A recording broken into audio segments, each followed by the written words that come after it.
President Trump is going full steam ahead with his immigration crackdown. His latest efforts include, as you know, Alligator Alcatraz. It's a migrant detention center in the Florida Everglades that's garnering both praise and controversy. Now the administration is looking to expand it in other states. Department of Homeland Security Secretary Kristi Noem announcing similar facilities could be coming soon. NewsNation's Ryan Bass joins us now from Florida with the very latest here. Ryan, do we know exactly where these new migrant detention centers might be popping up next? So, Markie, governors in South Carolina, Mississippi, and Texas have all expressed interest in partnering with DHS to expand those detention efforts. However, neither of those states have formally signed off on building their own Alligator Alcatraz type camps. Now, Homeland Secretary Kristi Noem did say that she is in conversations with at least 5 Republican governors in talks to build similar detention centers, though she didn't name specific names. However, spokespeople for the governors of South Carolina, Mississippi, and Texas told NewsNation that they are on board with expansion of the president's mass deportation plans here. In fact, South Carolina Governor Henry McMaster's office said nothing is off the table. If you're unfamiliar with Alligator Alcatraz, it's about 45 minutes away from Miami, just in the Everglades, and it's now a flashpoint in Trump's immigration crackdown. Detainees started arriving on July 1st. That's the same day that President Trump and Noem toured the site. Since then, reports have come out saying migrants are dealing with extreme heat, overcrowding, limited medical care,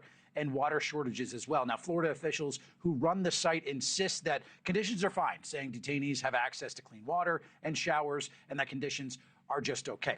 Now, it's estimated the camp will cost $450 million a year to run, and there are plans to potentially expand to 5,000 beds. Governor Ron DeSantis in the state of Florida said he may open a second site in North Florida, and DHS Secretary Kristi Noem says announcements on other states joining could be coming soon, Markie. All right, we'll see what comes next. And President Trump ran on being tough on illegal immigration. There's been a significant drop in illegal crossings at the southern border. But since the ICE raids, Ryan, since Alligator Alcatraz, his overall approval rating has taken a hit.